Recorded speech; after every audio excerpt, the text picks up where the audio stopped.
Happy Thursday, everyone, or as Kat likes to call it, honey, the police are here, flush the 8-ball. Julie Banderas is back, which is impressive. I don't know why. Yeah. I don't know why. And she's been so busy. Oh.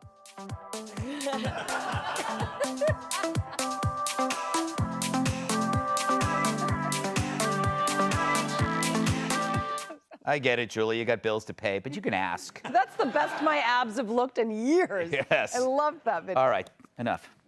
Ainsley Earhart is here. Scared. I'm scared. Thank you. Who did she piss off? Don't worry, Ainsley, this episode won't air. I'm lying. All right, so here's something fun. Donald Trump is officially more popular than Joe Biden. It's true. Oh, you don't have to clap, he can't hear you. According to the latest Harvard-Harris poll, Trump rose to 48%. Biden dropped to 46%. How is Biden even at 46%? In a normal world, he'd be at 2%, just ahead of losing your home in a tornado. Yeah, there's a lot of things more popular than Joe Biden. Tinnitus, painful rectal itch, Kamala Harris. But I repeat myself. It's true, Harris is doing better than Joe in nationwide polling, which is easy to explain. She's doing nothing, he's doing something. And research shows the less a liberal actually works, the more popular they are. It's because when they do work, they destroy things. They're like a bull in a china shop, one that Joe and Hunter are probably silent partners in. Except they're more like rats in a sinking ship. Or maybe they're snakes in a grass. Or perhaps they're... You have exceeded your metaphor limit. You have exceeded your metaphor limit. You have exceeded your metaphor limit. Abort immediately. Abort immediately. That's a new system we're testing out. I think it works. Which brings us to Joe. Remember how beloved he was when he was chained to a radiator in a basement, watching reruns of Matlock, drinking a juice box and waiting for the transfusion? Those were the days when Joe only came outside just once to predict 6 more weeks of winter. But then he won and had to get to work. And since then, it's been a groundhog day of policy failures, gaffes, and catastrophes. So they loaded Joe up with Prevagen and Relief Factor. and they pointed him to the White House, where after 8 attempts, he found the entrance. And got to work. And boy, was that a bad idea. Have you checked America 2021 under Joe? It's now a strangely hobbled, chaotic mess. In short, Biden remade the country in the image of himself. It's true. The country's just 2 weeks away from getting hair plugs. The decline reflects his own consistent decline. It's sad. He's falling apart faster than a Whopper you're trying to eat while driving. Yet he claims he has things under control, like he had Afghanistan under control, like he had the pandemic under control, like he has his bladder under control. No, the only thing under control is Joe. Controlled by whom? Well, let's talk about murder. Homicides have risen 30% in 2020, the biggest rise since national records began in 1960. You know, the same time Julie was born. We're witnessing the biggest spike in 60 years. It's like Back to the Future, except the DeLorean can't afford the gas. But that's not how the media reports it. NBC claims that crime is actually falling faster than CNN's ratings. How did they get to that idiotic place? Have they been dining with Don Lemon? If you watch a certain state TV and you listen to conservative media, you would think that, entire cities are just, embroiled in fights and fires and whatever.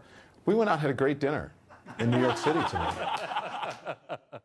Well, you know what? Don enjoys any meal without Brian Stelter under the table begging for scraps. Anyway, they based this drop in crime on a report by a left-wing think tank which deceptively combined 7 different types of crime, coming up with an overall crime number which NBC embraced like an unpaid intern at a hot tub party. Shout out to Matt Lauer. Because thefts are 4 times more frequent than violent crimes, the overall number hides the rise of violent crime in cities. They're cutting violent crime numbers with non-violent crime numbers, the way a Coke dealer would cut his product with powdered laxatives. Boy, did that ruin a few dates back in the 90s. In effect, the NBC's reporting is like telling a mugging victim to cheer up because mail fraud is slightly down. So why would they do that? Well, the spike in murder followed the unrest after George Floyd's killing, unrest that was cheered on by the media. They chose not to report on the riots, the looting, and arson because it would taint the narrative of a greater American oppression. In effect, we deserved the assaults. But now the data implicates the media and the Dems who let their cities descend into mayhem. In a perfect world, Jeff Zucker would be sharing a cell with Nancy Pelosi. I wonder what the angry black male thinks.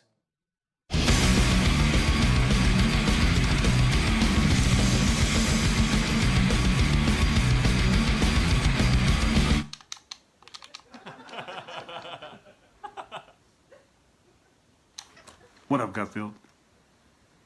I know it looks like I'm playing my video game in a pink room with a pink couch with frilly things above me, but it's not.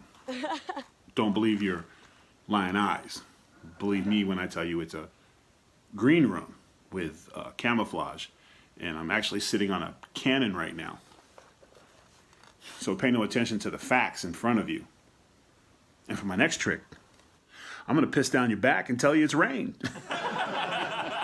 But that's really not that funny. Crime's up because it's up. And crime's really up because of this woke administration. That actually makes me angry. Don't make me angry. You wouldn't like me if I was angry.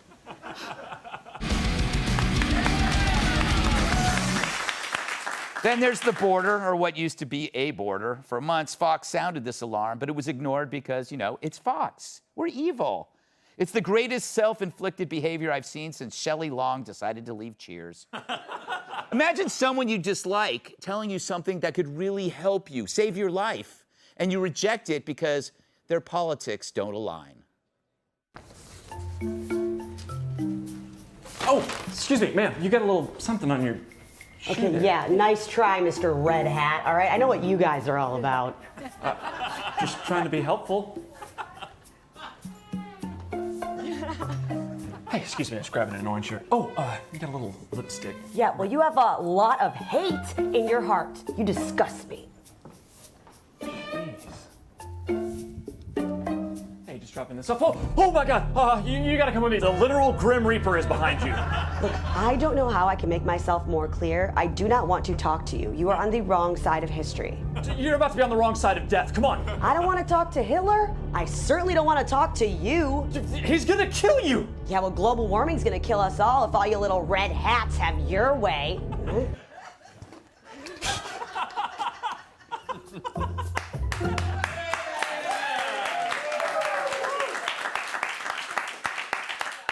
My dream comes true, applauding Kat's death. By the way, shout out to the Grim Reaper for taking the time to help us with that here in the audience tonight. A big fan, apparently. So Fox offered months of disturbing footage that everyone else in the media ignored until they could find one image they could distort into something worse than slavery. Oh, look, a white man on horseback. It looks just like that statue of Teddy Roosevelt we just tore down. What the hell are we doing here? What we witnessed takes us back hundreds of years. What we witnessed was worse than what we witnessed in slavery. Really?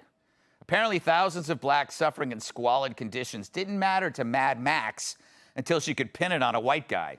Well, she could have done that before, but that guy was her boss in the White House. So right now, the two most basic things a government should get right, law and order and the border, have been sacrificed on the altar of progressivism. And we're all getting splattered with the blood. And that's what is controlling Joe, an ideology he doesn't even understand.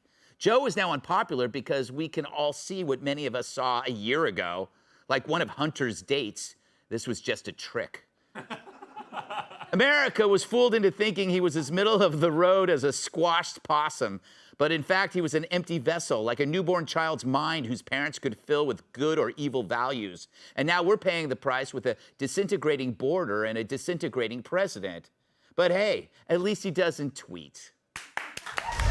Let's welcome tonight's guest. He's disappointed more liberals than the U.S. women's soccer team. Author and political commentator, the great Douglas Murray.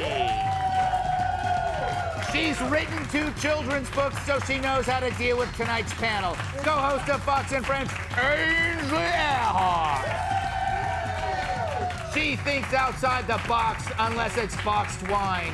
And she's only here to get away from her kids. Fox News anchor Julie Banderas. And finally, those shoes look great with her ankle monitor. Fox News contributor Kat Timpf. So first of all, Douglas, congratulations. You have moved to the United States of America. Is that correct? It is. It is. What were you thinking?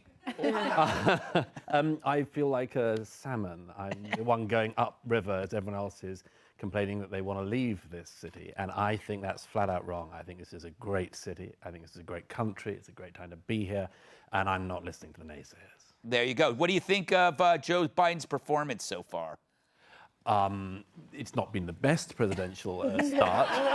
I would say that he must be feeling sad to see these approval ratings going down, but he'll forget about it tomorrow. So. He certainly will, perhaps in an hour. Is there a central flaw to Democrats or the left that you see that underlines all of these disasters? There seems to be like at least from my point of view, a conflation or the conflation of law and order with non-compassion. So that allows them to condemn any kind of order or process. Well, they can't hold on to ideas they start off. I mean, they sort of vaguely have an idea you should have a border, or at least some of them do, not all of them.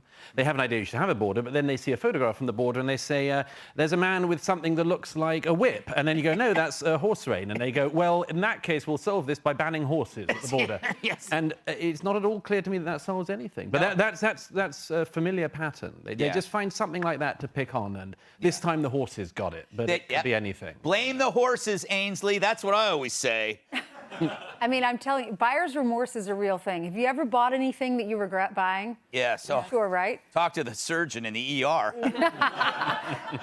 Bought a house, it has termites, whatever it is. Yes. Buyer's remorse is setting in. That's what's happening. Look at independents. They were the ones who took him over the line, right? Right. Now, if you look at the ratings, back in January, it was 60%, a little bit above 60%, who approved of Joe Biden. Now independents. In the summer, it dropped into, I believe, the 50s, 40s. We talked about it this morning. I don't remember the exact numbers. But This morning? This morning on Fox and Friends. Oh, yes, that delightful show. Yes. Thank you. Thank you. Continue. And then now, September, in the 30s. Yes. Those are the independents. Those are the ones who are more open-minded and willing to. What has he done right? Look at Afghanistan. We are 40 days in, and we still have Americans behind enemy lines. Look at the border. We showed the videos. We've been showing them all day long on Fox and Friends. We've all seen them. It looks like a tent city, third world country. Look at gas prices going up. Our taxes are going up. Donald Trump, yes, he might send out these mean tweets. I'm not a proponent of that. We try to all be as nice as possible. I don't like some of the things that he says, the name calling and things, but I would take him over Joe Biden any day when you look at his policies. Yeah. Look at Afghanistan, look at the border, look at gas prices, look at our taxes, the economy. It's a no-brainer. Yeah, much like Joe. Was that fair, Julie? Was that mean? No, I thought that was fair, I guess. I mean, I think he has a brain. Yes. It just doesn't necessarily work on all 6 cylinders. How many cylinders are there in an engine? I'm not even really sure. I'm not a mechanic. Sometimes there are 4. I don't know. But he does take me back to my high F's analysis, which I've shared with you in the past, which is, you know, it brings me back to my high school days as a former high school flunky. Right. When I was barely passing, I used to call them high F's to my parents to justify the report card. What I find really shocking about this is that Kamala Harris is actually scoring higher than the president, which also brings me back to those kids that skipped half the school year and got better grades than me. When I at least showed up and failed, she hasn't shown up and she hasn't done a thing. So I got to go back to high school. Yeah. Believe me, I've tried. Not for the girls, for an education. How dare you? I just like to volunteer. The fact that I own a white van has nothing to do with it. Kat, what are your thoughts on this particular issue? Oh, okay. Thank you for specifying. The poll also said that just 30% of Americans agree with the U.S. government overall, and only 30%. But that seems high to me. Because what exactly do they approve of? The government in general, for me, all that they've done is, you know, assign me a number to be identified by, tell me that I can't do stuff, and take my money to spend it on things I disagree with. So I don't like any of those things. And I'm confused why it's so high. Who is happy and who is this working for? I don't know. See, neither do I. And we have a lot of friends. Yeah, we do. We do. At least Right? I do. I do. No, I do. No, you don't have. No, I do. No, you don't. I do. Do not try to make me feel bad because you're intimidated by me. Let's not do this here, okay, Kat? Okay, later. She has to bring this. Her husband told me I'm her friend. Yeah. Yeah. That's even There's worse. one. She's a failure. She's fun. Where are we? Hey, Sean Hannity here. Hey, click here to subscribe to Fox News YouTube page and catch our hottest interviews and most compelling analysis. You will not get it anywhere else.